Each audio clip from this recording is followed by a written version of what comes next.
peu particulière, 8 cafés, 4 vitamines C, tour de l'étoile.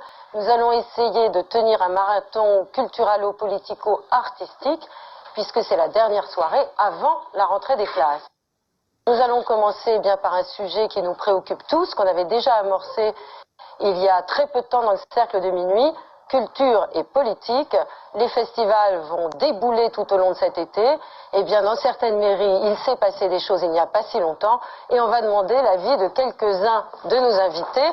Alors les invités de ce soir, ce sont des gens que nous avons aimés tout au long de l'année et dans les différentes disciplines artistiques. Ce sont aussi des gens de l'actualité. Et puis on va commencer contre ou pour la pensée unique. Alors merci à Idir, à Matou Blounès, à Angelin Préjolcage, à Thomas Fersen et à celui qui nous a accompagnés tout au long de cette année. Je veux parler de Jean-François Kahn, l'apôtre de l'anti-pensée unique. Et on va peut-être parler tout de suite avec Idir. Idir, pour ou contre aller dans les festivals, comment se place un artiste? Je pense qu'un artiste n'existe en fait que par l'émotion qu'il est censé susciter dans le public. Il peut être aussi un mauvais général de brigade, donc seulement s'il s'est aligné deux ou trois idées, ce n'est pas un désavantage de mettre son talent artistique au service de ce discours. Bon, quant à Orange, il se trouve que l'élection récente, je pense donc à Orange, un maire Front National vient de conquérir la mairie. Voilà. J'ajoute que vous, avec Khaled, vous avez fondé très récemment une association. Oui, qui s'appelle Algérie la vie. Algérie la vie. Je pense que l'Algérie a été notre obsession ici dans ce cercle de minuit. Nous en avons parlé souvent. Vous êtes venus très nombreux exprimer votre propre point de vue. Alors pourquoi cette association? Est-ce que c'est la continuité et la magnificence finalement de l'engagement des artistes à l'international culturel que nous vivons aujourd'hui?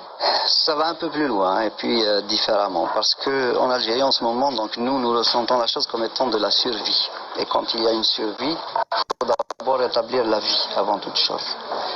Et nous autres artistes avons un petit peu la fâcheuse manie de courir après nos rêves.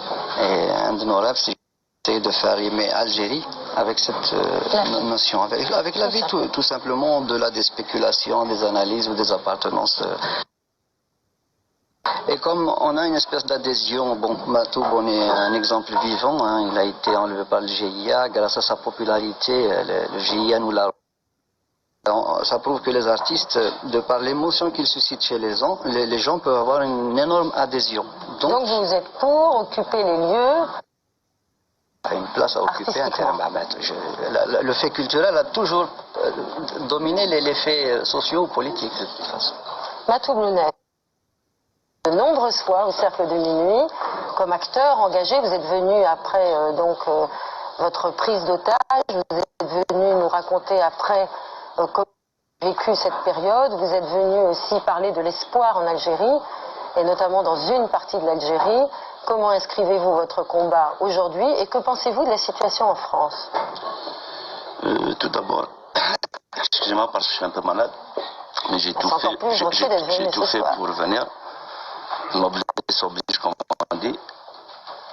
On parlait de parti unique. Donc bien avant cette... Pensée unique et parti unique. Dans mon pays, c'était la même chose.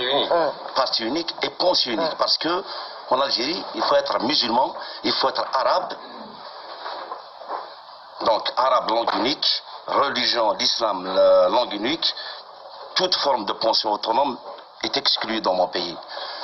Et c'est grâce au mouvement culturel berbère, bien répéter ça, qu'aujourd'hui, on respire un certain semblant de démocratie dans mon pays. N'empêche que le FLN, ce parti unique, cette pensée unique subsiste encore dans mon pays. Parce qu'il se passe de tristes choses en Algérie. On est en train d'armer une certaine frange de la population, j'y reviens il n'y a pas longtemps d'Algérie. Oui, car vous êtes de ceux qui pratiquent sans arrêt le voyage. Vous n'avez pas quitté votre pays, vous n'avez pas déserté votre pays. Je n'ai jamais déserté. C'est les circonstances qui m'ont emmené à vivre l'espace, un instant momentané ici en France. Et la France reste le territoire de l'expression de votre liberté. Au Zénith, quand vous êtes réunis pour Algérie la vie, je crois qu'il y a eu énormément de gens qui sont venus vous soutenir. La France, si la France traverse ce qu'elle doit traverser, si le Front National a atteint ce stade, ce n'est pas du hasard. Il faut se poser des questions, savoir où réside ce mal pour pouvoir le tarir à la source. Alors, pour ou contre un engagement artistique? Moi aussi, je suis appelé à chanter Orange, même si 99% de la population sont pour le monsieur Le Pen, moi j'irai chanter pour leur dire ce que je pense.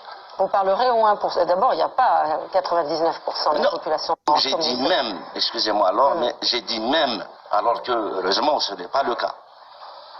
Mais chanter où? Pourquoi ne pas aller dans les cités? Pourquoi ne pas déserter les lieux institutionnels de la culture? Je n'ai pas, en ce qui me concerne, je n'ai pas déserté. Pour que j'y aille, il faut qu'on me sollicite. Et quand on m'a sollicité de par le monde, ou ailleurs, ou dans mon pays, je n'ai jamais hésité à partir. Il faut parler, il faut chanter, il faut rencontrer. Parler, chanter, dire ce qu'on pense. Surtout, je sais que mon combat, il est noble. Je me bats pour une identité bafouée. Cette identité berbère, qui est mon oxygène. Parce que bien avant cette montée d'intégrisme, on s'est battu, Idirira, quand même, qui est un ambassadeur de notre culture, qui a fait, avant que je n'arrive à la chanson. Moi, je suis là aujourd'hui d'une autre manière. Mais vous soutenez son combat. Complète. Heureusement, heureusement.